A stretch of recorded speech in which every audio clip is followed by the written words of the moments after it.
ये है talks news network और आप देख रहे हैं पॉलिटॉक्स, राजनीति का कच्चा चिट्ठा। सभापति महोदय, राज्यपाल महोदय ने अभिभाषण में संविधान की प्रस्तावना को पढ़कर और कर्तव्य के पालन की हिदायत पढ़ाकर जो उद्बोधन शुरू किया था वो काबिल तारीफ था, अनुकरणीय था। सभापति महोदय, इसमें कोई दो राय नहीं कि कोरोना जैसा संकट हमारे जीवन में पहली बार आया था। सरकारों के लिए पहला अनुभव था, अफसरों के लिए और जनप्रतिनिधियों के लिए गंभीर चुनौती थी। बेहतर करने का प्रयास सब लोगों ने किया। उसमें जो खामियां रही, शायद भविष्य में ऐसा कोई दिक्कत आएगी तो हम सब जनप्रतिनिधि और सरकारें मिलकर के निपट लेंगे।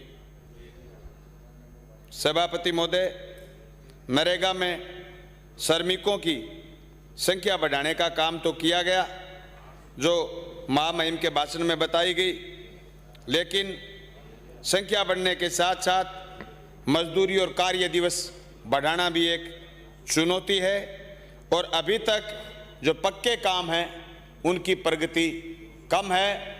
पक्के कामों में नरेगा में बेहतर नहीं कर पा रहे हैं।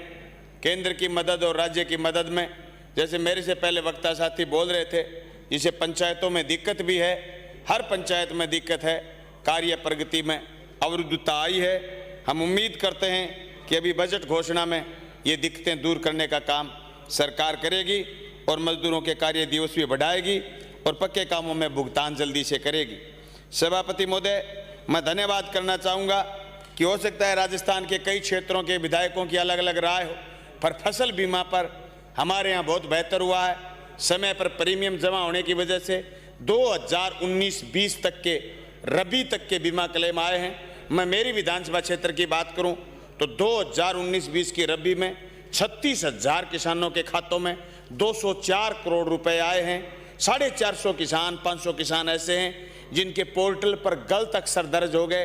पंचायत थी मेरा गांव मलखेड़ा और उसका दर्ज हो गया जोगीवाड़ा। वो पैसे भुगतान अभी बाकी हैं। वो हम उम्मीद करेंगे कि कृषि मंत्रालय उसको गंभीरता से लेते हुए और इन चीज़ों को दुरुस्त करने का काम भारत सरकार के साथ मिलकर के करेगा और भविष्य में फसल बीमा को और मजबूत करने के लिए राज्य सरकार और तेजी से कदम उठाएगी।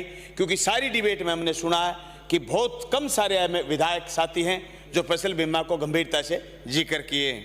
मैं समझता हूं किसान के लिए इससे अच्छी और कोई योजना है नहीं।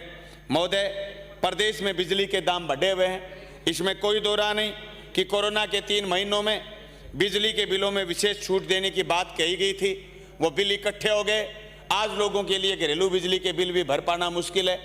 जो बातें चल रही हैं बिजली के दाम बढ़ने की, मैं उम्मीद करता हूं कि इस बजट में राजस्थान की सरकार बिजली के बढ़े हुए दाम भी वापस लेगी और ऊर्जा के क्षेत्र में सौर ऊर्जा को बढ़ावा देने का काम करेगी और घरेलू बिजली में 200 यूनिट प्रति परिवार को मुफ्त में देने की सरकार घोषणा करेगी और जो स्थायी शुल्क के नाम पर कर बिलों में भारी गड़बड़ है उनको ठीक करने का काम करेगी।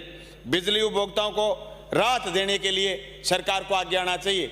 इसमें कोई दो राय नहीं सभापति महोदय कि बहुत बड़ा राजस्व बिजली से आता है, लेकिन राजस्व के चक्कर में अगर हम प्रदेश के उपभोक्ताओं को परेशान करेंगे तो मैं याद कराना चाहूँगा राज्य की सरकार को केंद्र से जो GST का हिस्सा आना बाकी है वो हिस्सा लेने के लिए हमें कवायद और तेज करनी चाहिए और प्रदेश की जनता को राजस्व बढ़ाने के नाम पर बिजली में राहत देनी चाहिए। दूसरी, राजस्व बढ़ाने के लिए यहाँ स्वायत्त शासन मंत्री बैठे हैं। पूरे प्रदेश के जितने भी शहर, नगर पालिका, नगर परिषद क्षेत्र हैं, सब में अगर लोगों को पट्टे जारी करने की कवायद शुरू कर दी जाए तो हजारों करोड़ रुपए।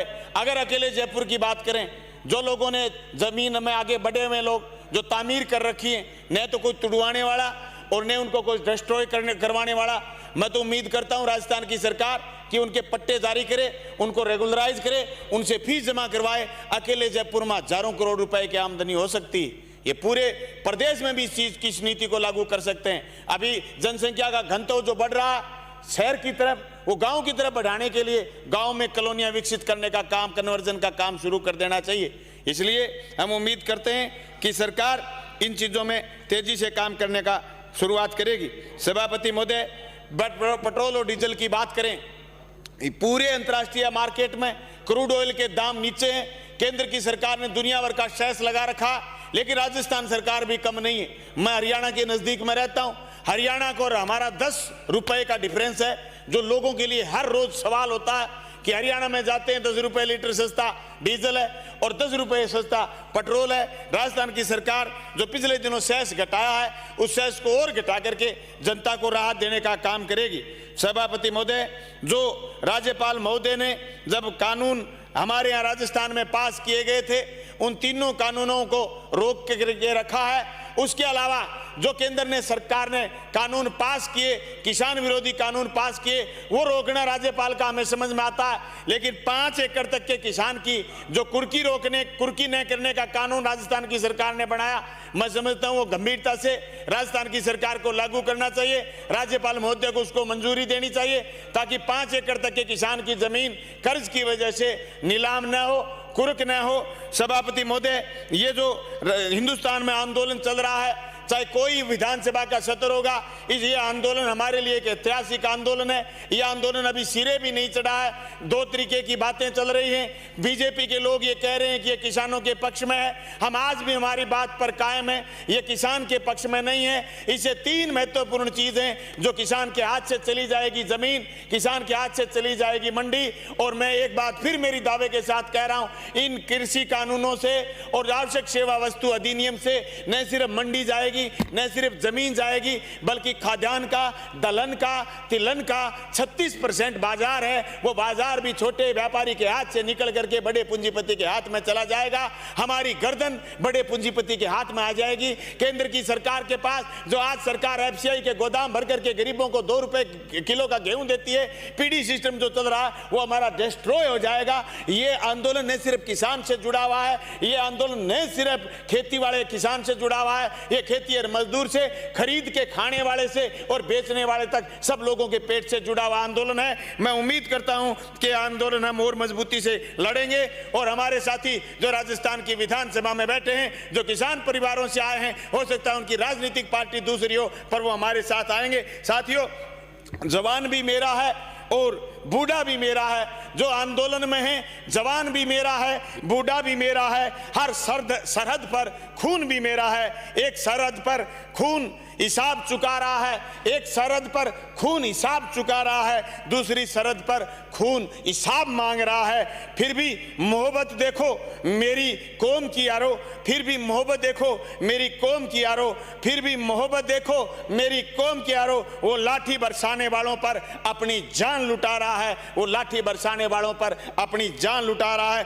पता है बार बार हर बार धोखा मिलेगा, पता है बार बार हर बार धोखा मिलेगा, फिर भी शांति के लिए हर बुलावे पर वो जा रहा है। आज लाखों लाख किसान जो शांतिपूर्वक आंदोलन लड़ रहे हैं, अहिंसात्मक आंदोलन लड़ रहे हैं, मैं समझता हूं तीनों काले कानून केंद्र की सरकार को वापस लेने पड़ेंगे। खुदारी देखो मेरे किसान की यारो, आज भी उनकी महफिल में रोटी अपने लंगर की खा रहा है, अपने लंगर की खा रहा है। सभापति महोदय, मैं ये उम्मीद करता हूं कि हमारी सरकार जो आने वाले दिनों में बजट पेश करने वाली है, इस बजट में सहकारिता विभाग को मजबूत करने का काम करेगी सरकार, कृषि विभाग को मजबूत करने का काम करेगी सरकार, और भादरा नहर के हिस्से का पूरा पानी लेते हुए सिंचाई विभाग को मजबूत करने का काम सरकार करेगी।